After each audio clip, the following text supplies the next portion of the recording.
வந்து நாரத மகரிஷி பெரிய பாக்கியம் செஞ்சிருக்கோம். இந்த இடத்துல இந்த பூமியில வந்து விழுந்துட்டாங்க. சுவாமி அழைத்து வரும். சுவாமி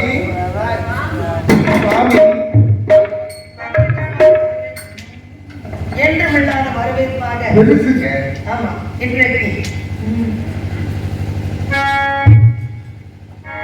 ஹரிஹரி கோகுல ரமணா முந்தன் திருவடி தரணும் கண்ணா.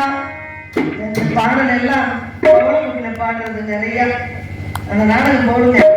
ஹரிஹரி கோகுல ரமணா முந்தன் திருவடி தரணும் கண்ணா. ஹரிஹரி கோகுல ரமணா முந்தன் திருவடி தரணும் கண்ணா.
மஞ்சள் முகம் காத்து வாழ்விப்பாய் என்று மலத்தாள் கரம் பற்றி நானும் தொழுதே நம்பி பரதாம உண்ணாமம் உரைக்கின்ற நல்லோ நலம் வாழியவே. ஸ்ரீகரி கரி கோகுல ரமணா உந்தன் திருவடி தரணும் கண்ணா. ஸ்ரீகரி கரி கோகுல ரமணா உந்தன் திருவடி தரணும் கண்ணா.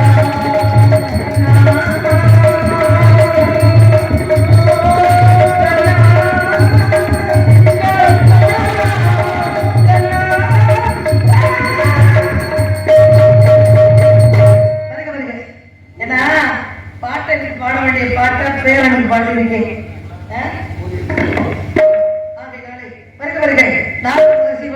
நாடு மற்றும் நல்லபடி வருகிறேன். முக்காலங்களை உணர்வு பரிசு நாட்டிற்கும் நாட்டு மக்களுக்கும் எனக்கு என்னை சான்றோர்கள் நல்ல ஆசை கூற வேண்டும். அடிகளை நாடி வந்த காரணத்தை விவரமாக எனக்கு கூறுங்கள். அப்படியே ஆகட்டும். என்ன வேண்டும்? எங்களுக்கு 2 லட்சம் ரூபாய் பணம், 2 பொம்பளை ஏதோ வாங்கி கொள்ளுங்கள். இருக்கும்போது எனக்கு பணம் மகாலட்சுமி, 2 லட்சம் இருக்கும்போது மகாலட்சுமி பணம் தேவையா? இந்த இது வந்தாலே அந்த புத்துக்குள்ள வந்து சென்று வாழ்க மகளே, பல்லாயிரம் ரத்தாண்டு வாழ வேண்டும் என்று வசனத்தால் வாக்குகள் கூறினால் கூட நாரதன் காணப்படுகிறேன் அல்லவா, காலத்தால் உனக்கு வாழ்ந்த பாடல் அமைய வேண்டும் என்று பார்த்தால்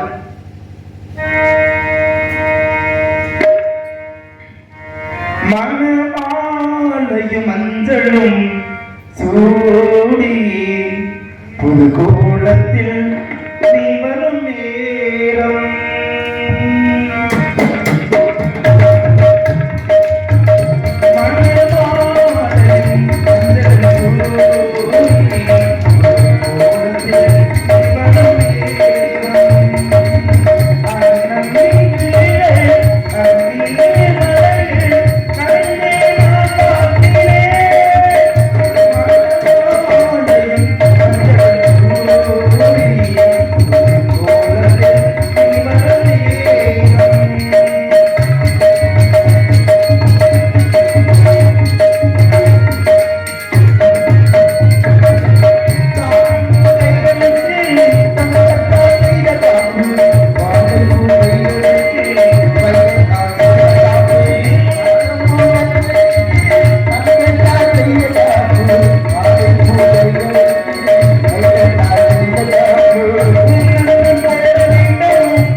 மேலே தவத்தலைவே ஆகுமம் தான் பெற்ற செல்வம், குலத்தலைவே ஆகுமம் குணம் என்பதை போல ஒரு குலத்தை தெரிந்து கொள்ள வேண்டும் என்றால் அந்த குலத்திற்கு குடும்பத்தில் கூடிய அனைவரையும் தெரிந்து கொள்ள அந்த குடும்பத்தில் பிறந்த சிறு பிள்ளைகளிடம் பேசினாலே குலத்தின் பெருமையை உணரலாம் என்ற காரணத்தாலே உண்மையிலிருந்து உண்மை பற்றிய சகல விவரம் தெரிந்திருந்தாலும் கூட உங்கள் வாய்மொழி கூறணும் என்னுடைய செவிகுணரை கேட்க வேண்டும் என்று ஆசைப்பட்டு சில கேள்விகளை கேட்கிறேன். கேட்பதற்கு தகுந்த மாதிரி உங்களிடமிருந்து பதில் தருமா என்பதை எதிர்பார்த்துக் கொண்டிருக்கிறேன்.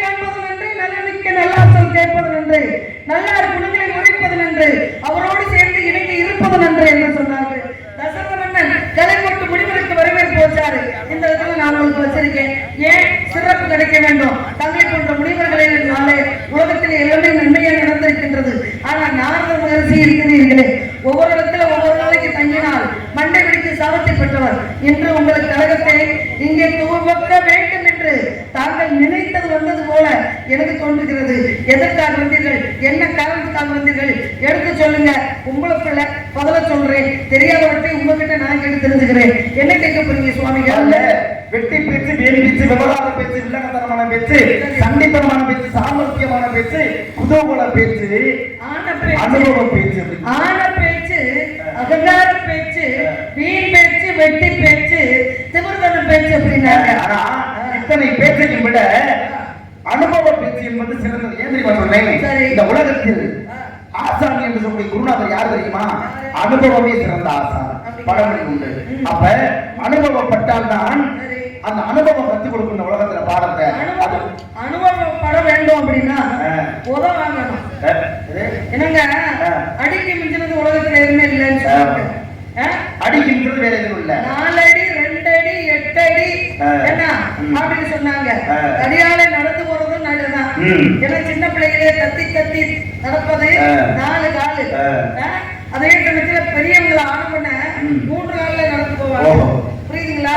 அதனால நீங்க எந்த அடியை பத்தி பேசுறீங்க, எந்த விதத்துல வர்றீங்க அப்படின்றது முன்னேறி சரியா போனா பின்னேறி தொடர்ந்து நான் வந்துகிட்டே இருப்பேன். பாருங்க, அடிகளை பத்தி நீங்க பேசுறீங்க.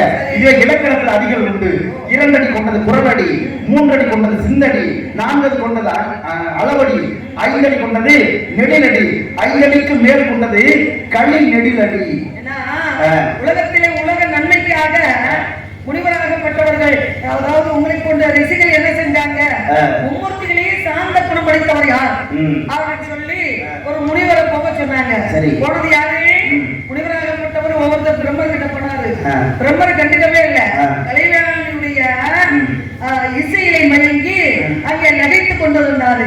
நான் வந்திருப்பது பிரிங்கி முனிவர் என்று சொல்லக்கூடிய, நான் வந்திருப்பது தெரியாமல் அறியாமல் உன் மனைவி இசைக்கக்கூடிய இசைக்கருவிக்கு மயங்கி நிற்கிறாயே, இன்னைக்கில இருந்து உனக்கு கோயில் இல்லாம போகட்டும் அப்படின்னு சாபத்தை கொடுத்தாரு. அப்புறம் சிவன்கிட்ட போனாரு. சிவன் என்ன பண்ணாரு? ஆடற்கலையை மறந்து அங்கே முனிவர் வந்ததை மறந்து ஆடிக்கொண்டிருக்கின்றார். அப்பத்தான் சொன்னாரு சிவபெருமானுக்கு, உலகத்திலே உரு வழிபாடு இருக்காது, உருவ வழிபாடு இருக்காது. உன்னுடைய உருவத்துல அப்ப நீங்க நாரது, நான் வள்ளி. அப்ப வள்ளிக்கும் நாரதற்கும் ஒவ்வொருத்தவங்களுக்கும் உருவம் இருக்கு இல்லையா? உருவம் இல்லாம போக கிடவது அப்படின்னு சாபத்தை கொடுத்தாரு.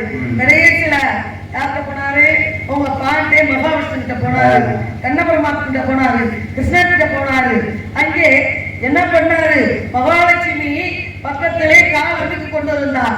உடனே பிரிங்கி முனிவராகப்பட்டவர் வந்திருக்கிறேன், பிரிங்கி வந்திருக்கிறேன் மகாவிஷ்ணு அப்படின்றாரு. உடனே கண்ணை மூடிக்கிட்டு, ஏன்னா ஆணவ கண்ணை அடக்க வேண்டும் என்பது இவருடைய வேலை. அப்ப என்ன சொன்னாரு? கண்ணை மூடிக்கிட்டு படுத்திருக்காரு. அப்ப நான் வந்தது தெரியாம நீ கண்ணை மூடி தூங்குறாயா அப்படின்னு எட்டி உடைத்தா உங்க பாட்டை மேல. யாரு? பிரிங்கி முனிவராகப்பட்டவர். அப்பதான் எட்டி உதர்ந்தவுடனே மற்றவங்களுக்கு என்ன கோபம் வரும்? ஒருத்தவங்க ஒண்ணு அடிச்சாலோ கோபம் வரும் இல்ல? ஆனா பிரிங்கி முனிவரை எட்டி மார்பிளை எட்டி உதைத்தும் அவருக்கு மகாவிஷ்ணுக்கு கோபம் வரல. காரணம் என்ன? காரணம் என்ன இல்லைங்க, காரணம் என்ன அப்படின்னா, பொறுமையில் சிறந்த பூமியை உண்டு, பூமியை மிச்சு தாய்மனும் உண்டு அப்படின்னாங்க. ஏன்னா அடி பொறுமையா இருக்கணும் அப்படின்னா அடி வாங்கணும். இப்ப அடிக்கக்கூடிய அம்மியும் அடிக்க அடிக்க அம்மியும் அப்படின்னாங்க. ஏன்னா எறும்பு ஊற கல்லும் தெரியும் அப்படின்னாங்க. ஒரு சிற்பி ஒரு சிலையை செதுக்க வேண்டும் என்றால் அடி வாங்கி கொண்டு வாங்கிதான் புலியால அடி வாங்கி கொண்டு வருவாங்க. நகை நட்டு என்று சொல்லக்கூடிய ஆபரண தங்கம் அது கட்டியா தான் இருக்கும், அது மண்ணில கலந்துதான் இருக்கும். சரி, அதை எடுத்து ஒரு உருவம் செய்யணும், ஒரு ஆவரணம் செய்யணும் அப்படின்னா அது தட்டி தட்டி தட்டி அடி வாங்குது இல்லையா? அப்ப அடி வாங்கினதுக்கு பிறகு நீங்க கல்வி ஞானம் பெருசா இல்ல அறிவு ஞானம் பெருசா, ஆத்ம ஞானம் பெருசா, அனுபவ ஞானம் பெருசா? கேட்டீங்க இல்லையா? உலகத்துல நீங்க சொல்றேன்னா அனுபவ ஞானமே பெருசு. அந்த அனுபவத்தை கத்துக்க வேண்டும் அப்படின்னா யார்கிட்ட சேரணும்? உங்களை போன்ற பெரியவர்கள்ட்ட சேரணும். பெருமாள் செய்வது பெரியோர் செய்வது சொல்வது பெருமாள் சொல்வதற்கு சமம் அப்படின்னாங்க. ஆகையினால நீங்க சொல்றதை நான் ஏத்துக்கிறேன். நீங்க என்ன விஷயத்துக்கு வந்தீங்க? கண்டிப்பாக கதை பாடலோடு உண்மையோடு போக வேண்டும் என்ற காரணத்தால். எப்படி என்றால் மண்ணில் நிலைக்கின்ற மொழி மாறே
இந்த அடி ராமாயணத்திலும் உதவியது. எங்க அப்படி கேட்டா யமுனை நதிக்கரையில் படகு ஓட்டியவன் யாரு அப்படின்னு கேட்டா குகன். இப்ப யாருக்காக நீங்க காவலுக்கு வந்திருக்கீங்க? முருகனுக்காக. அந்த ராமாயணத்தில் இருக்கக்கூடிய குகன் யாரு? அவர் முருகன் என்ன சரிங்களா? இந்த முருகனுக்கு கிருஷ்ண பரமாத்மாவுடைய அடி தேவைப்பட்டுச்சு. எப்ப அப்படின்னா பரிசல் ஓட்டுறாரு. பரிசல் ஓட்டுற பொழுது குகனாக வந்த முருகன் என்ன பண்றாரு கேட்டா வீட்டுக்கு விருந்தினர் வந்தா ஏதாச்சும் கொடுக்கணும் இல்ல, ஒப்பன முகமது உபசரித்து உண்மை பேசி ஒப்பனம் முகங்களுக்கு திருவாராயில் நோக்கக்குறையில் மன்னிச்ச முகம் திரிந்து நோக்கக்குறையில் இருந்து அப்படி இருக்காங்க. அதனால வந்த வீட்டு விருந்தினருக்கு தேனையும் மீனையும் கொடுத்தார். தேனை ஏன்னா இவரும் சைவம் சாப்பிடுவாரு. யாரு? குகனும். இவர் யாரு? கிருஷ்ண பரமாத்மா சங்கத்தையும் சாப்பிடுவாரு. ஆனா அவர் வேடுவராக இருந்தார். இருக்கக்கூடிய வேடுவராக இருந்தவர் யாரு? குகன். ஆனா அந்த வேடுவர் பாத்தீங்கன்னா கொடுத்த பொருள்ல ஒரு அதிசயமே இருக்கு. தேனை கொடுத்தாரு, மீனை கொடுத்தாரு. அப்பதான் சொல்றாரு, ராமா நான் உன் மேல வச்சிருக்க அன்பு எத்தகையது அப்படின்னு கேட்டா இந்த தேன் எங்க இருக்கும்? உச்சியில இருக்கும். அப்ப அதை விட வானலாவும் உயர்ந்தது. அப்ப மீனை ஏன் கொடுத்தாரு? மீன் எங்க வாழும்? அது தண்ணீர்ல வாழும். அப்ப தண்ணி ஆழத்துல வாழக்கூடிய மீன் நான் உன் மேல கொண்ட பக்தி அப்படிங்கிறது இந்த மீன் எப்படி தண்ணிக்குள்ள இருக்குமோ அந்த நீரை விட ஆழமானது. அதனால ஏத்துக்கிட்டாரு. சாப்பிடாதவர் ஏத்துக்கிட்டாரு. எப்படி ஏத்துக்கிட்டாருங்க? இப்ப கொடுக்கக்கூடிய பொருளை நீங்க கொடுத்ததே போதும், நான் அதை உவந்ததற்கு சமம். உவர்த்தல் அப்படின்னா உள்வாங்குதல். நீ கொடுத்தாலே போதும், நான் உவந்ததற்கு சமம். அப்ப ஏத்துக்கிட்டேன் அப்படின்னா உன் அடி இங்க படணும். எங்க? என் பரிசல்ல படணும். நான் உன்னை கொண்டு போய் அக்கறையில விடணும் அப்படின்னு கரை சேர்க்க ஆசைப்பட்டு அடியை கேட்டவர் குகனாகப்பட்ட முருகன், அடி கொடுத்தவர் கிருஷ்ண பரமாத்மா, அதாவது ராமன் அவதாரத்துல. அப்ப அங்க என்ன உதவியது? அடி உதவியது. அடுத்து பாருங்க, ராமனுடைய அடி ஒரு நாட்டையே ஆண்டது. கைவனும் இங்கே கண்டே, கால்வனும் அங்கே கண்டே. உலக நன்மைக்காக, ஏன்னா தேவர்கள் செய்யக்கூடிய யாகத்திற்காக அசுரர்கள் வந்து துன்புறுத்துறாங்க. நம்ம தான் உலகத்தை ஆளணும் அப்படின்னு உடனே என்ன பண்றாரு? விஸ்வாமித்திரரு சிறு குழந்தையாக இருந்த ராமபிரான முதல்ல எல்லா பயிற்சியும் கற்றுக் கொடுத்துட்டாரு. கடைசியில் என்ன பண்றாரு, இந்த உலக நன்மைக்காக தேவர்களால் நாங்க வந்து என்ன பண்றோம், யாகம் நடத்துறோம். அந்த யாகத்தை நடத்துவதற்கு அசுரர்கள்லாம் தீட்டிக்கிட்டு இருக்காங்க திட்டம். அப்ப நீ தான் வந்து காப்பாற்றணும் அப்படின்னு கூட்டிட்டு போறாரு. ராமபிரானை கூட்டிட்டு போறாரு. அப்படி கூட்டிட்டு போகும்போது என்ன பண்றது, பாறை வழியை நடந்து போகிறாரு. அங்கே ஒரு பெண்ணாகப்பட்டவள் கல்லா இருந்தாள். கல்லான பெண் கூட உன்னாலே புல்லாகி எழுந்தாலே மண்மேலே பூவும் பொண்ணு ஒண்ணு அப்படின்னா ராமனுடைய கால் பட்டதுனாலே புருஷனுடைய சாபத்தினால் கல்லான அகலிய அங்க பெண்ணா இருந்து வந்தா. அதுவும் ஒரு அடிதான். புரியுதுங்களா? ஏன்னா ராம லட்சுமி சீல மூவரும் வனவாசம் போயிட்டாங்க. வனவாசம் போயிட்ட உடனே அங்க என்ன நடந்தது இப்ப பாருங்க. அண்ணன் தம்பி ஒற்றுமை எப்படி இருக்கணும் அப்படின்னா, அண்ணன் வனவாசம் போயிட்டானே அப்படின்றதுக்காக விடிஞ்சா பட்டாபிஷேகம். தாயாகப்பட்டவ கைகை என்ன பண்ணுனா, ராமபுரம் ஆளக்கூடாது ஆட்சிய, என் மகன் பரதை ஆளணும் அப்படின்னு திட்டம் தீட்டி என்ன செஞ்சா, சூச்சகமாக தசரத மன்னன் தன் கணவர்கிட்ட சொல்லி உங்க மகனை போயிட்டு வர சொல்லுங்க அப்படின்னு சொல்லி அப்பா சொன்னாருன்னு போய் சொல்லி அனுப்பிட்டான். ராமன் போனவனே கூட இருந்த லட்சுமணன் போயிட்டாரு. ஏன் புருஷன் இருக்கிறான்னு எனக்கு அயோத்தி அப்படின்னு சீதாபுராட்டியும் போயிட்டாங்க. உடனே கேகை நாட்டுக்கு சென்ற பரதனாகப்பட்டவன், ஏன்னா தாய் மாமன் வீடு, தாய் பிறந்தது கைகை பிறந்தது கேகை நாடு. அந்த கேகை நாட்டுக்கு சென்ற பரதனாகப்பட்டவன் வந்து பார்க்கும்பொழுது அயோத்தியை கலை இழந்து கிடந்தது. என்ன காரணம், எப்படி இருப்பாங்க அப்படி ஜே ஜே ஜே ஜே ஜேன்னு இருக்கும். பார்த்தா அப்படி மகிழ்ச்சி கொப்பளிக்கும். அப்படி இருக்கக்கூடிய இந்த அயோத்தி இப்படி இருக்கு, எல்லாம் நம்மளை பார்த்து முகம் சொல்லிக்கிறாங்களே அப்படின்னு சொல்லி என்ன காரணம்னு தாய்கிட்ட போய் கேட்கும் பொழுதுதான், நான் பத்த மகனே விழுஞ்சா என் சக்கலத்தி கைகை கோசலி மகன் யாரு, ராமபுரம், அவன் பட்டம் சுட்டிக்க போறான். ஆனா அவன் சொல்லக்கூடாது, நான் பத்த மகனே நீதாண்டா ஆட்சி ஆகணும் அப்படின்னு சொல்லி கேட்கும் பொழுதுதான் தன் தாயை வஞ்சித்து விட்டு காட்டுக்கு சென்றான். யாரு, பரதனாகப்பட்டவன். விடுஞ்ச பட்டாபிஷேகம் சிம்மாசனம் உங்களுக்காக காத்திருக்குதான்னா பாருங்கள், தலையிருக்க வர ஆகலாமா, ஆட்சி ஆகணும் அப்படின்னு என்ன பண்ணாரு, அண்ணன் காலில் விழுந்து கூப்பிட்டாரு. அப்பதான் ராமபிரான் சொல்றாரு, காட்டை ஆள்வதற்கு நான் பிறந்தேன், நாட்டை ஆள்வதற்கு நீ பிறந்தா. நீ என்ன பண்ற, சொந்த பந்த பாரபட்சம் எதுவும் இல்லாம தப்பு செஞ்சவன் தன்னுடைய சொந்தக்காரனா இருந்தாலும் தன்னுடைய பிள்ளையா இருந்தாலும் தகுந்த தண்டனை கொடு. நீதியை செய்தவன் பரம எதிரியா இருந்தாலும் நீதி வழங்கடா பிரதா அப்படின்னு ராமபுரா அறிவுரையை சொல்லி அனுப்புறாரு. அப்பதான் இங்க வாங்கினா, நீங்க உட்கார்ற இடத்துல நான் போய் உட்கார்ந்தா நல்லா இருக்காது.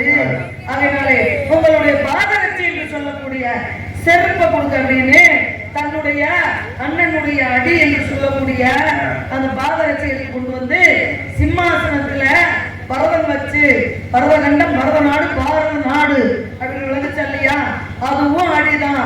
அதனால இப்படி 8 அடி 4 அடி 6 அடி அடியை பத்தி நிறைய பேசிட்டு இருக்கீங்க. அந்த விஷயத்தை பாருங்க. இப்ப கால்வண்ணம் யாருக்கு வாழ்வதென்பது அகலிகைக்கு, அதுபோல கைவண்ணம் யாருக்கு கொடுத்தது திரௌபதிக்கு. கால்வண்ணம் அகலிகைக்கு வாழ்வதென்பது, கைவண்ணம் திரௌபதியின் மானம் காத்தது. மானம் காத்தது காரணம் என்ன? அப்ப திரௌபதி அப்படிங்கிறது யாரு, பாஞ்சாலி. பாஞ்சாலிக்கு மானத்தை கொடுத்தது யாருன்னு கேட்டா அவர் தான் கிருஷ்ண பரமாத்மா. அப்ப பகடை விளையாண்டு தோற்றாரு யாரு, பாண்டவர்கள் தோத்துட்டாங்க. யாரை வைத்து விளையாண்டாங்க, நாட்டை வச்சு விளையாண்டாங்க, அண்ணன் தம்பி வச்சு விளையாண்டாங்க.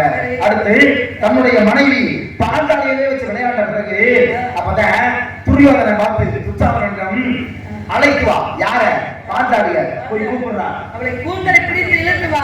இல்ல போய் கூப்பிடும் பொழுது அவ கேட்கிறார் கேள்வி, என்னை தோற்ற அவரை தோற்றாரா, அவரை தோற்றவரை பிறகு என்னை தோற்றாரா, அதை சொல்லி சுத்தமா பாருங்க. அப்ப அவரை தோற்றதுக்கு பிறகு என்னை அப்ப அவரே இன்னொருத்தருக்கு அடிமைனா நான் இப்படி அடிமையானே அப்படின்னு வாங்கலாம். அப்ப கேட்க மாட்டேன், கூந்தலை பிடிச்சி இழுத்துட்டு வந்துட்டேன். இழுத்துட்டு வந்து என்ன பண்ணாங்க, அந்த இடத்துல துகில் உரிந்தார்கள். துகில் உரிக்கும் பொழுது அப்பதான் யாரு சேலை வழங்கினது, யார் அபயத்துல பொருளை கொடுத்தது கேட்டா அவர் அப்பதான் கிருஷ்ண பரமாத்மாவை அழைக்கிறார். அப்ப துச்சாதனன் தூக்கி உறிஞ்சுக்கிட்டே இருக்கேன். உரிய கிருஷ்ண பரமாத்மா சேலை வழங்கிக்கிட்டே இருக்கிறார் கையில இருந்து. அவன் கை கடுத்து போய் விட்டுட்டேன். அப்ப வாழ்வை அன்றைக்கு மானம் காப்பாத்துனது கிருஷ்ண பரமாத்மா கைவண்ணம். அப்ப ராமாயணத்துல கால் வண்ணம் யாரை காப்பாத்துச்சு? அகடிகையை காப்பாத்தியது. சுவாமி நல்ல விஷயத்தை சொன்னீங்க. பாருங்க, ஒத்த புருஷன் கட்டினதே சில நேரத்துல கொண்டாட்டிக்கு ஏதாவது ஒரு ஆபத்தா இருந்தாலும் காப்பாற்ற முடியாத நிலைமை கூட வந்துருக்கு. 5 புருஷனை திருமணம் முடிச்சவ 5 புருஷனும் உட்கார்ந்துட்டு இருக்கிறாங்க எத்தாப்புல. தான் கொண்டாட்டிய மானபங்கப்படுத்துறாங்க. அப்ப படுத்தும் போது அவ ஏன் கிருஷ்ண பரமாத்மா வராம இருந்தாரு? எவ்வளவு சேலைய உறிஞ்சாருங்க, உறிஞ்சுக்கிட்டே இருந்தாங்க. உடனே என்ன பண்ண? புருஷன் காப்பாத்துவாரா? தர்மம் காப்பாத்துவாரா? பீமன் காப்பாத்துவாரா? அர்ஜுனன் காப்பாத்துவாரா? நகுலன் சகாதேவன் காப்பாத்துவாரா? இல்ல நம்ம மாமனாரு திருதராஷ்டிரர் காப்பாத்துவாரா? ஆண்டமன்னர் காப்பாத்துவாரா? இப்படி இருக்கக்கூடிய அனைவரும் காப்பாற்றுவாங்களான்னு அவ எதிர்பார்த்தா யாருமே காப்பாற்ற முடியல. ஏன்னா துரியோதனை ஆட்சி அது. அப்படின் போது கடைசியில கண்ணா யாருமே நீ காப்பாத்தல. ஒரு பெண்ணுன்னு கூட பார்க்காம ஒரு பெண்ணை மாணவங்க படுத்திக்கிட்டு இருக்கிறாங்க. நீ எங்க இருக்க? என் பிறந்தவன் நீ அப்படி சொல்லி கடைசியில தான் கண்ணன் நினைக்கிறா.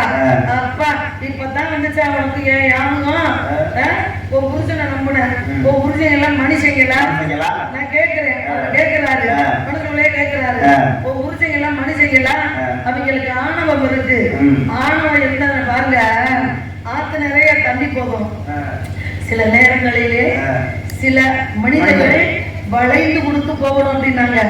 உலகத்துல ஆத்து நிறைய தண்ணி போகும் பொழுது அப்படியே நட்டம் நின்றுச்சுன்னு வச்சுக்கோங்க, மரம் மாதிரி நின்றுச்சுன்னு வச்சுக்கோங்க, பல செடி கொடிகள் வந்து அதை சுத்திக்கும்.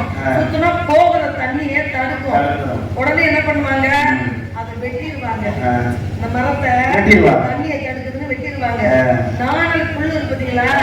தண்ணி எப்படிதான் ஆத்த கடந்து போனாலும் வளைந்து கொடுக்கும். வளைந்து நானல் புல்ல யாராவது போய் வெட்டிருக்காங்க. அதனால சில சூழல் வரும்பொழுது மனிதர்களுக்கு சில சூழல்கள் வரும்பொழுது நம்ம சிலர்கிட்ட நம்மளுக்கு மேல உள்ளவங்களை, அதாவது பதவியிலையும் சரி இல்ல காசு பணத்திலையும் சரி, அவங்களால எல்லாமே முடியும், நம்மளால முடியாது அப்படின்னு சில இதுகள்ல எல்லாம் சில பிரச்சனைகள் எல்லாம் வளைஞ்சு கொடுத்து சரி அப்படின்னு மறப்போம் மன்னிப்போம் அப்படின்னு போனாக்க வாழ முடியும். இதுதான் உலகம். அப்ப புருஷங்க என்ன பண்ணாங்க? துரியோதனை யாரு? துரியோதனுடைய தாய்மாமா யாரு? சகுனியாகப்பட்டவன். பழைய வச்சு ஆடணும் அப்படின்னு முடிவெடுத்ததுக்கு அப்புறம் துரியோதனை ஒரு நல்லவன். தான் தாய் மாமனை மதிச்சான். துரியோதனை தாய் மாமனை சகுனிய மதிச்சான். மாமா எனக்கு பதில் நீங்க ஆடுங்க அப்படின்னு அவன் சொன்னான். ஆனா உங்க புருஷன் இருக்காங்க 5 பேரு மண்டக்கணம் முடிச்ச பயலுக பொண்ணை வச்சாங்க, பொருளை வச்சாங்க, கடைசியில யாரை கிடைக்கிறது எல்லாத்தையும் வச்சாங்க, கடைசியில ஒன்னையும் வச்சாங்கம்மா. இவங்களை போய் எப்படிமா என்னை காப்பாற்ற சொல்றேன் அப்படின்னு. அப்ப மனிதர்களுக்கு நான் வீட்டில் இருக்கக்கூடிய பெரியவர்களை மதிக்கணும், பெரியவர்களை மதிக்கணும். பெரியவர்கள் சொல்படி கேட்டு நடந்தா மட்டும்தான் அவங்களுக்கு தான் நீங்க சொன்னீங்க பார்த்தீங்களா, அனுபவம் ஞானம் பெருசு அப்படின்னு. உலகத்துல படிப்பறிவு இல்லாட்டி படிக்காத மேதைகளும் பாரிகள் நிறைய பேர் இருக்காங்க. அண்ணா படிச்சிருக்காங்க நிறையா,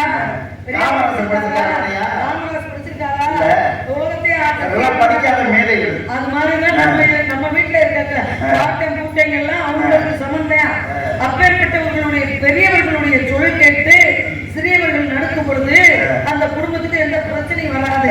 உன் புருஷன் கேட்கலாமா 5 பேரும் இப்ப என்னை கூப்பிட்டு நான் வந்து காப்பாத்திட்டேன் அப்படின்னு அங்கே கைவண்ணத்தை சிக்கலையாக கொடுத்தாரு.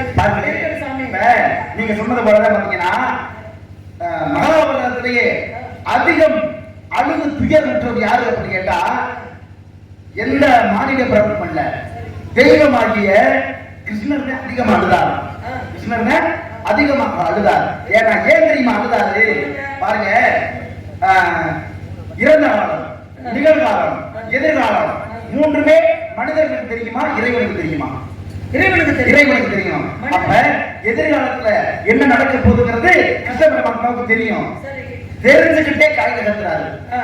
அப்ப அவருக்கு இன்னொரு பெயர் கபடகதாரி அப்படிங்கிற பெயர். கபடதாரி.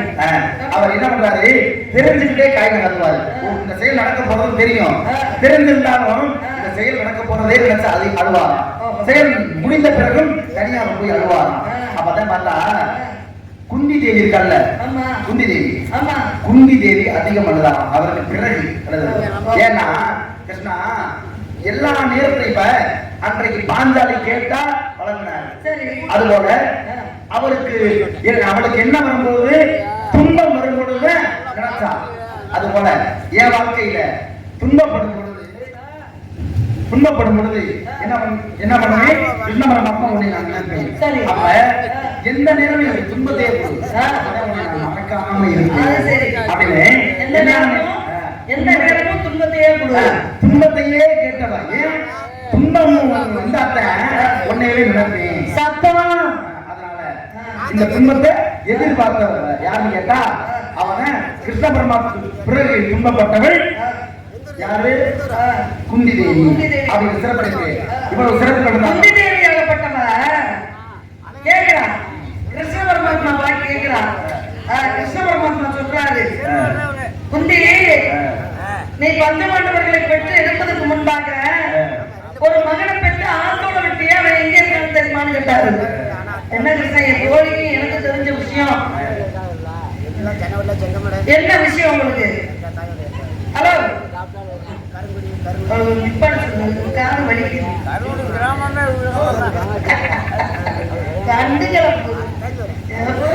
நானும் சொல்றேன்.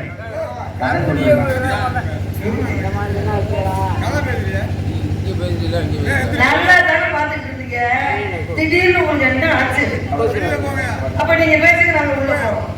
அப்ப கம்முன்னு இருங்க. 6 மணி வரைக்கும், இந்த 6 மணிக்கு இருக்க சொன்னாலும் நாங்க இருக்க மாட்டோம், கிளம்பிடுவோம் ஊருக்கு. அப்ப பேசுங்க.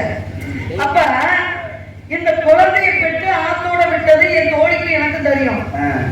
இந்த விஷயம் உங்களுக்கு எப்படி தெரியும் கிருஷ்ணா அப்படின்னு கேட்கிறா. எனக்கு தெரியாம என்ன மாதிரி இருக்கா? துரியோதனன் கிட்ட இருந்த பக்கபலமா உன் மகனை அர்ஜுனனை கொள்வதற்கு தயாரா திட்டம் திட்டிட்டு இருக்கானே, அந்த கர்ணன் தான் உன் மகன் போய் கூப்பிடு அப்படின்ட்டா. அப்பதான் அப்படியா இதோ சொல்கிறேன் அப்படின்னு கிளம்புறா குந்தி தேவி.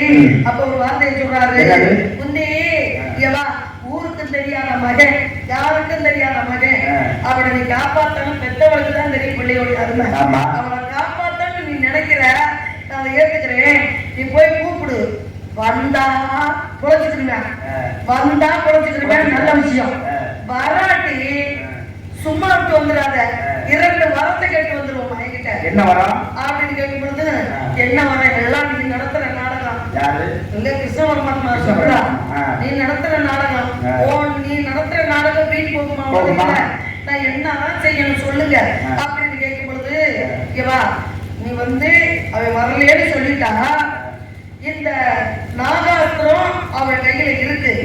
அந்த நாகாஸ்திரத்தை உன் மயன் அர்ஜுனனை கொள்வதற்கு தயாரா தீட்டி வச்சிருக்கேன். அந்த நாகாஸ்திரத்தை ஒரு தரத்துக்கு மேல மறுதரம் பிரயோகம் செய்யக்கூடாதுன்ற ஒரு வார்த்தை வாங்கு, ஒரு வரம் வாங்கு அப்படின்னு சொல்லிட்டேன். சரி, இன்னொரு வரம் அவன் கேட்க சொன்னேன். அது என்ன வரம் அப்படின்றது உங்களுக்கு தெரியும். சரி, நான் வரும் படிச்சிருக்கிறாரா இல்ல சும்மா இங்க வந்து நடிக்கிறாரா அப்படின்றத எல்லாமே நானே பேசிட்டு இருப்பேன்.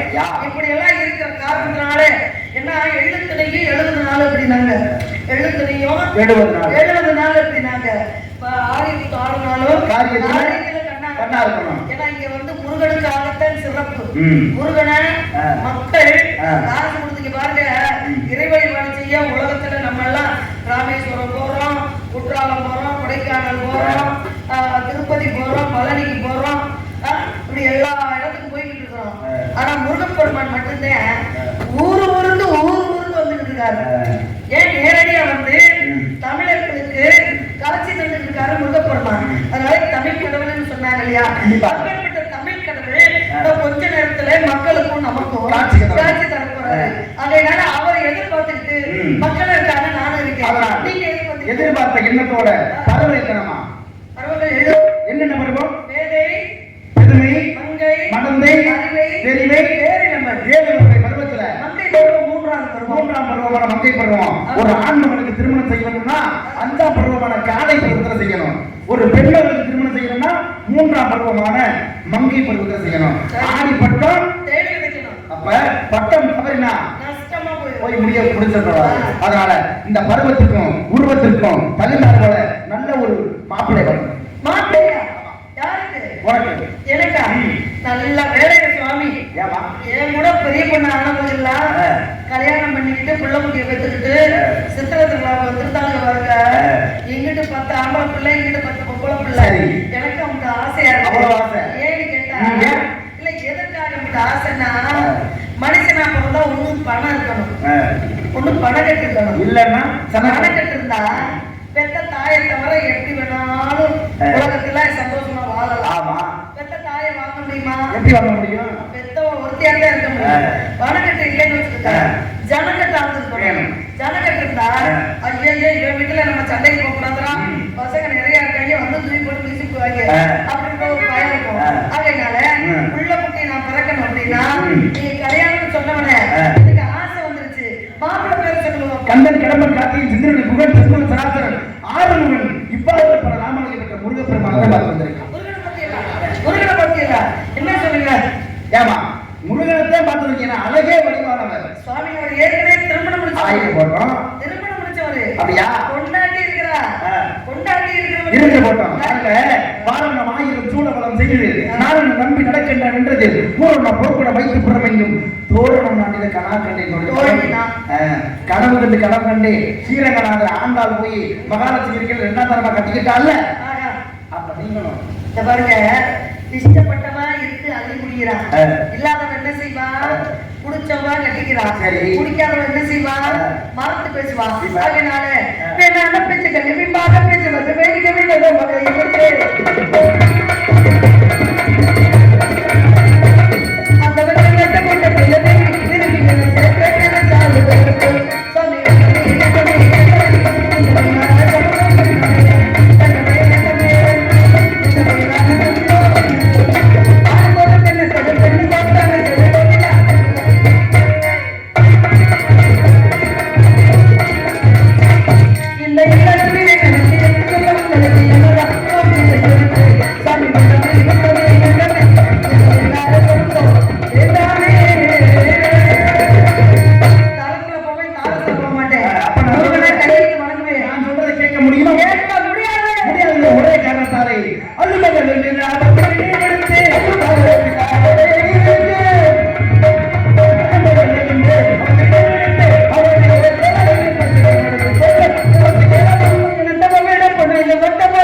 யாரும் நம்பாதீங்க.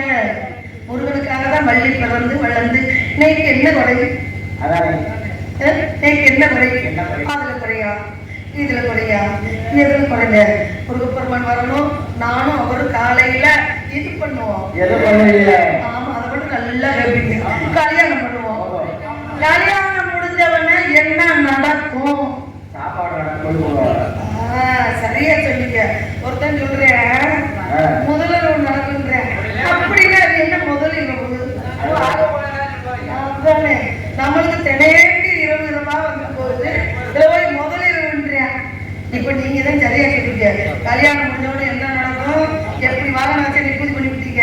கல்யாணம் நடந்தவொடனே என்ன நடக்கும்? சோறு போடுவாங்க. அப்படிதான் நடக்கும். வர வேண்டும் உங்களுக்காக மக்களுக்காக காத்து கொண்டிருக்கேன்.